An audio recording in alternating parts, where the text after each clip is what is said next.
Vous êtes sur Amani, nous couvrons Kolwezi et ses environs, la proximité est notre affaire. Partagez l'information de votre milieu, appelez-nous au 097 077 70 86 ou au 097 000 972. Amani, la chaîne de la paix.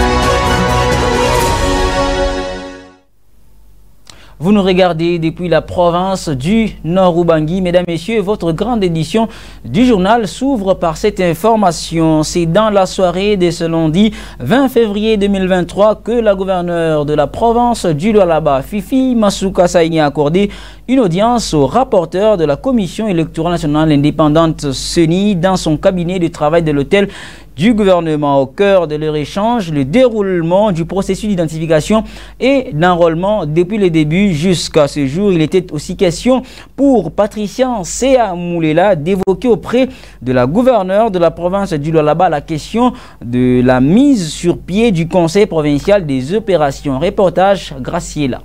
En mission dans la province du Lualaba, le rapporteur de la Commission électorale nationale indépendante a été reçu par la gouverneure de province dans la soirée de ce lundi 20 février 2023. L'échange entre les deux personnalités a porté sur les déroulements du processus d'identification et d'enrôlement des électeurs lancé depuis le 25 janvier. En sa qualité de superviseur de cette opération, Sea Moulela Patricia a tenu à la mise sur pied du Conseil provincial des opérations qui doit être conduit par la chef de l'exécutif provincial. Je suis dans cette province du Lualaba pour la mission de supervision de l'opération de l'enrôlement des électeurs.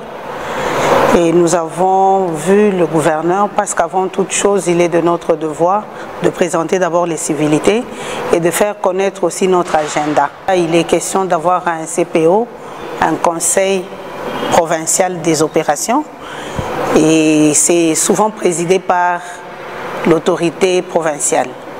Alors il était de notre devoir de solliciter ce conseil auprès de madame le gouverneur, et afin d'avoir ça le plus tôt, parce que nous avons un bref séjour ici dans la province du Lualaba. Ayant reçu auprès de Fifi Masuka Saini des informations sur les difficultés enregistrées au cours de ces processus au Lualaba, notamment l'insuffisance des outils informatiques et le besoin d'obtenir la prolongation pour atteindre le plus grand nombre des électeurs dans la province du Cobalt. Elle a également sensibilisé la population à ne pas attendre les derniers moments. Elle a fait quelques demandes pour voir s'il faut proroger la durée pour permettre à ce que tous les Lualabais et les Lualabaises puissent s'enrôler. Le constat amer que nous avons toujours fait est celui de voir que les Congolais attendent le dernier jour pour se précipiter à cette opération. Et aujourd'hui, comme l'a dit madame le gouverneur, il y a beaucoup d'engouement parce que la population attendait les derniers jours. Et ce que je peux lancer comme message, c'est de ne pas attendre le dernier jour parce que c'est pour bientôt, de commencer déjà à y aller pour que chacun de nous, chacun de Lualabais et Lualabaises ait sa carte d'électeur. Les rapporteurs de la CENI a salué l'accompagnement remarquable de l'autorité provinciale à cette institution d'appui à la démocratie depuis les débuts jusqu'alors. Au sujet de la prolongation de l'opération, après la date limite du 25 février prochain, Patricia Sea promet de soumettre la requête auprès de la plénière de la CENI pour appréciation. Et puis, sous le haut patronage de la gouverneure de la province du Lualaba, Fifi Masuka Saini, le rassemblement des jeunes leaders fascistes a réussi à réunir les fonds nécessaires pour payer la caution du candidat Félix Tshisekedi à la présidentielle de 2023. L'objectif pour Faustin Ika, initiateur de ce mouvement, est de promouvoir le bilan de Félix Antoine Tshisekedi Tshilombo, le chef de l'État, sur l'ensemble du territoire national. Suivez. Au cours de cette grande rencontre de membres du regroupement des jeunes leaders fascistes, une organisation parrainée par Fifi Masuka Saini, gouverneur du Lualaba, il était avant tout question de faire le bilan des jeunes qui ont été promis par le chef de l'État, Félix Antoine Tshisekedi Tshilombo, qui dans sa politique accorde une importance capitale à la jeunesse. Selon Faustin Ika Ilupu, président du RJLF, les jeunes ont aujourd'hui pris conscience du rôle qu'ils doivent jouer dans la société congolaise grâce à l'impulsion du président de la République. En guise de reconnaissance, le regroupement des jeunes leaders fascistes a décidé de payer la caution du candidat Tshisekedi à la CENI. Faustin Ika Ilupu a remis sur le champ aux représentants de la jeunesse un chèque de 100 000 $ américains. Et ce qui nous a motivés, la jeunesse étudie, aujourd'hui la jeunesse s'épanouit, la jeunesse, c'est grâce à Félix Antoine Tshisekedi Tshilombo, chef de l'État. Aujourd'hui nous avons compris, il a donné la chance aux plusieurs jeunes.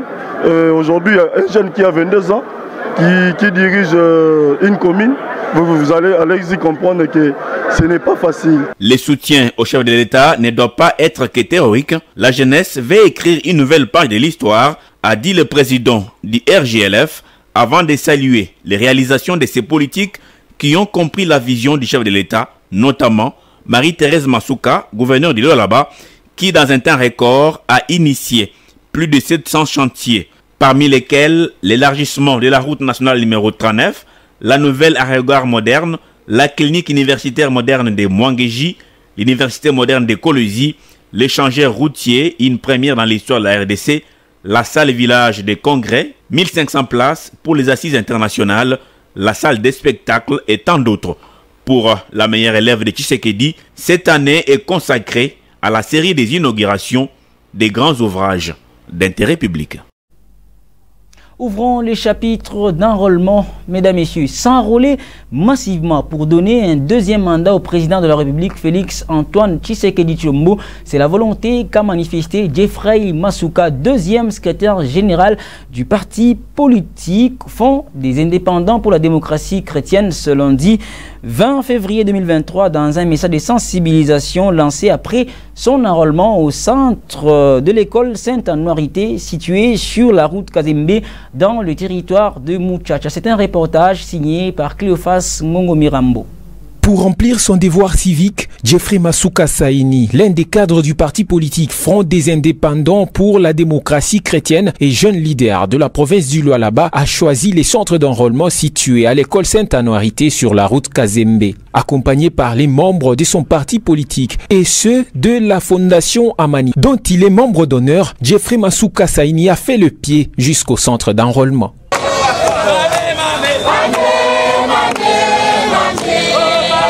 Une fois sur place, Jeffrey Masuka et quelques membres de sa délégation ont suivi toutes les étapes avant de recevoir leur carte d'électeur. Au sortir de la salle, c'est en Swahili que ces jeunes leaders a jugé bon de sensibiliser ses compatriotes à un enrôlement massif afin de donner un deuxième mandat au président de la République, Félix Antoine Tshisekedi Tshilombo. Carte d'électeur leo itatusaidia mambo ya mingi sana. Inatupeleka kuma election. Car en tant que jeune, tunachakula shibe yenyewe avenir yetu. Nalomba mwebote kujanrole activement afin que tu votes kesho tena président wetu. Ça sert non seulement des cartes d'électeurs, mais aussi des cartes d'identité. C'est dans une ambiance bon enfant que Jeffrey Masuka et sa base se sont séparés.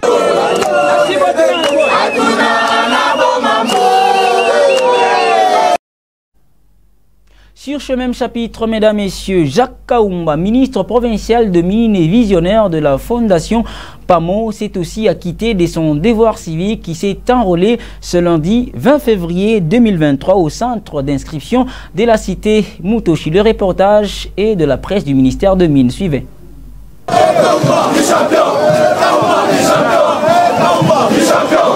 L'averse de ce lundi 21 février 2023 n'a pas eu raison de cette cohorte immense des membres de la Fondation PAMO qui a tenu mordicus à accompagner les visionnaires du vivre ensemble autour du travail pour le progrès. Jacques Kaomba Mukombi. L'asphalte du boulevard du 30 juin à Kolwezi s'est transformé en blanc. Le blanc de la tenue au symbole de PAMO.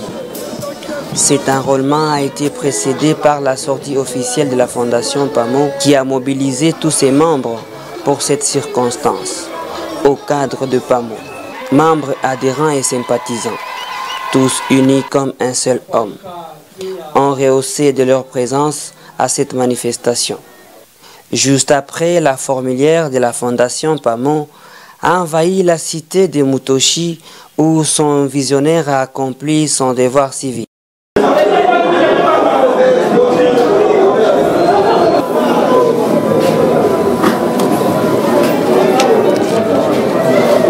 Excellence, Monsieur le ministre, nous sommes très honorés dans notre de vous avoir enrôlé en CE, surtout comme vous avez choisi pour vous faire enrôler dans ce centre. Nous avons été très heureux. Que Dieu vous bénisse. Je vous remercie. Je vous en prie. Devant les agents de la CENI, toutes les formalités accomplies. Kaomba Mukombi a eu sa carte d'électeur tout en exhortant la communauté des PAMO à emboîter son pas. C'est une occasion pour moi ya mikomipiki accent moi muri accepter kunileta nikwe ni diarole nikwe identifier comme congolais. Ile mitezo kumionyesha ni mweye mudiarole ba mingi sana. Mwami kuisha sasa. Kama mnapenda na mimi nimipeleke sasa mkadiarole. Twende nimipeleke. C'est par une communion avec le mas drainé par son enrôlement que s'est clôturée la marche de cette matinée. Parlons éducation, mesdames et messieurs, dans cette grande édition du journal. Le ministre provincial de l'éducation, Alain Kantenga, a au nom de l'autorité provinciale du Lualaba, Fifi Masuka Saini, lancé officiellement ce mardi 21 février 2023 la formation des enseignants de la province éducationnelle Lualaba 1. C'est la salle polyvalente du groupe scolaire Ewabora qui a servi des cadres pour la cérémonie. Shunango était sur place, voici son reportage. Pendant 7 jours, les enseignants de la province éducationnelle Lualaba 1 seront renforcés en capacité. La séance de formation a été lancée par le ministre provincial de l'éducation. Bien avant le mot d'ouverture, le Proved a dévoilé le bien fondé de cette formation. L'équipe nationale de la formation continue des enseignants vise la remise à niveau de nos enseignants sur les nouvelles approches didactiques et pédagogiques, mais aussi sur les nouveaux paradigmes qui appellent les enseignants d'enseigner autrement, aux élèves d'apprendre autrement, mais aussi aux chefs d'établissement de gérer aussi autrement. Pour former ces professionnels de la CRE, la province a eu recours aux experts du Haut-Katanga. L'inspecteur provincial principal est revenu sur les thématiques sur lesquelles vont porter ces assises. 6 thèmes seront abordés au cours de ces assises. Il s'agit de 1. Formation de professeurs techniciens en couture sur curricula revisité. 2. Renforcement des capacités des professeurs des sciences sur le module rénové du domaine d'application des sciences, abrégé DAS. Alain Kantenga, ministre provincial de l'éducation, a appelé les enseignants à la sudité avant d'ouvrir officiellement cette formation. L'action au cours de cette session de formation doivent être un moment à capitaliser pour ainsi donner une nette démarcation avec le passé. Et c'est pourquoi j'invite tous les participants à plus d'ardeur et de travail pour un aboutissement heureux de ces séances. Et à tout le monde, je déclare ainsi ouverte la session de formation des opérateurs pédagogiques de l'EPST Lualaba 1. Mesdames et messieurs, je vous remercie.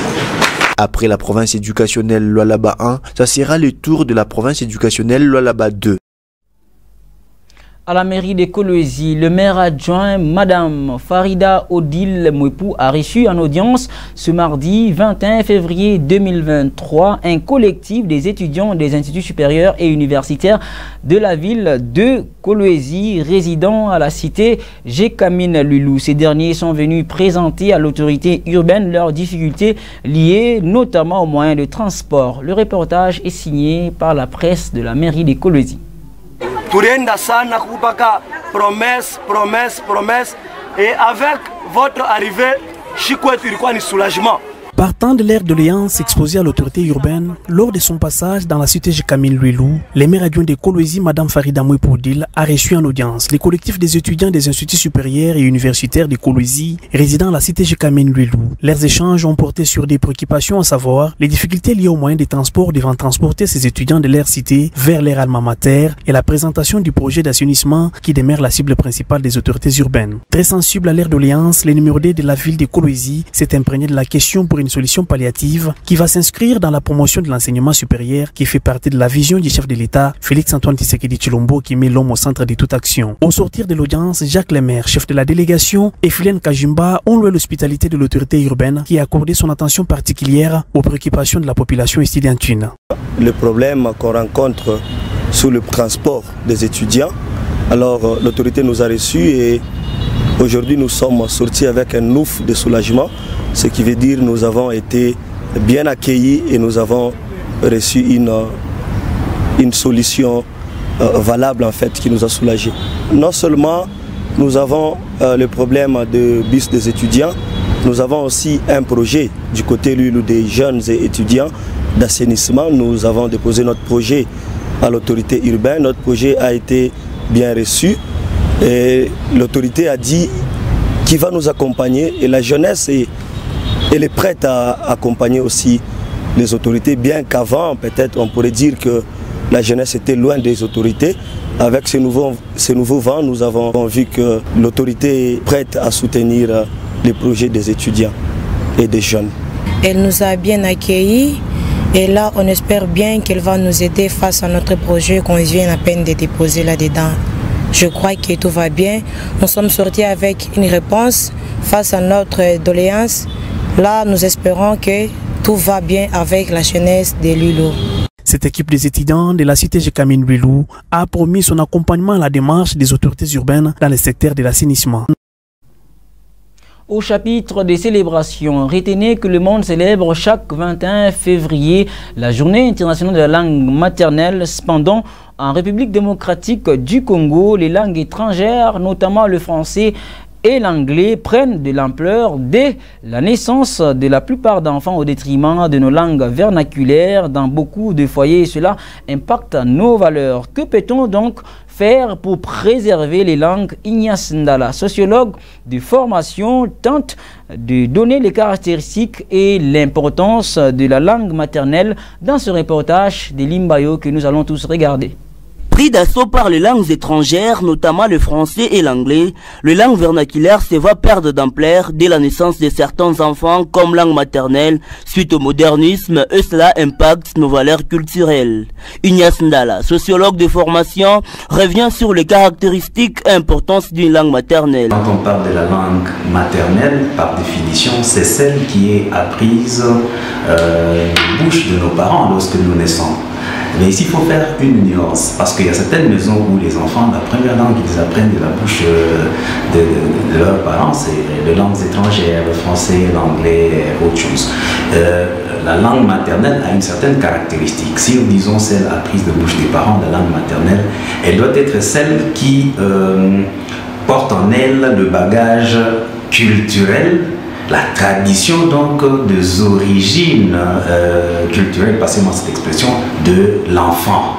Ce que la langue maternelle, c'est celle qui est exactement l'identification culturelle de l'enfant. Bien qu'assimilé à des langues étrangères, les parents peuvent recourir à son apprentissage pendant les vacances des enfants et à des cadres culturels pour sa préservation, a-t-il ajouté.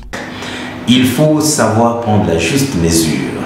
Un peu de langues étrangères parce qu'on en a besoin pour communiquer, pour acheter, pour étudier, aux côtés de nos langues maternelles, de nos langues d'origine, Et là encore, c'est un défi. Pendant les vacances, les parents doivent apprendre à ramener les enfants auprès de leurs grands-parents, les envoyer au village. Mais il y a aussi un autre grand rôle de ce que nous appelons les sociétés culturelles. D'ailleurs, ici chez nous, ce sont les associations socioculturelles qui devraient en principe se présenter comme des cadres d'apprentissage de nos valeurs culturelles. La langue maternelle comprend un certain nombre de valeurs traditionnelles et sa préservation est d'une grande importance car celle-ci détermine l'origine de tout un peuple et sa culture. Avant d'éclore complètement avec cette grande édition du journal, prenons cette dernière information. Se rangeant derrière la vision du chef de l'État matérialisée en province par Fifi Masuka Saini, le directeur provincial de l'assainissement, Daniel Kapenda Kapend, a lancé officiellement la campagne de sensibilisation sur la gestion des immondices. Grâce Timbadi Tota, notre reporter, était sur place. Et la sensibilisation, nous la commençons aujourd'hui avec une structure que nous allons accompagner par rapport à la faisabilité et par rapport à l'exécution. Le directeur provincial d'assainissement Daniel Kapenda Kapend a lancé depuis son cabinet de travail la campagne d'assainissement ville propre la matinée de ce mardi 21 février 2023. L'activité d'aujourd'hui est comprise dans l'organigramme que nous avions et dans la projection que nous avions dans le cadre de l'assainissement. Vous savez très bien qu'il y a plusieurs institutions qui sont maintenant en train de fonctionner normalement, c'est-à-dire les communes et les mairies. Et nous avions voulu aujourd'hui lancer une opération de grande envergure pour un assainissement total. Vous savez que dans la culture de nos frères congolais, il n'y a pas cet aspect de salubrité un peu ancré en eux. C'est pour ça que nous avions pensé, et après plusieurs consultations, qu'il faille absolument commencer par la sensibilisation. Selon le directeur Daniel, cette campagne s'inscrit dans la vision du chef de l'État matérialisée en province par l'autorité provinciale Fifi Masuka Saini.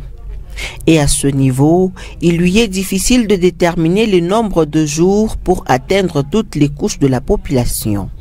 Non, planifier en termes de jours, ce serait difficile parce que nous allons faire l'activité de porte à porte. C'est-à-dire, nous allons sur les avenues, nous voyons les occupants de chaque parcelle, nous les sensibilisons. Nous démarrons aujourd'hui, mais ça va s'étendre sur plusieurs mois, peut-être même sur plusieurs semaines ou plusieurs mois.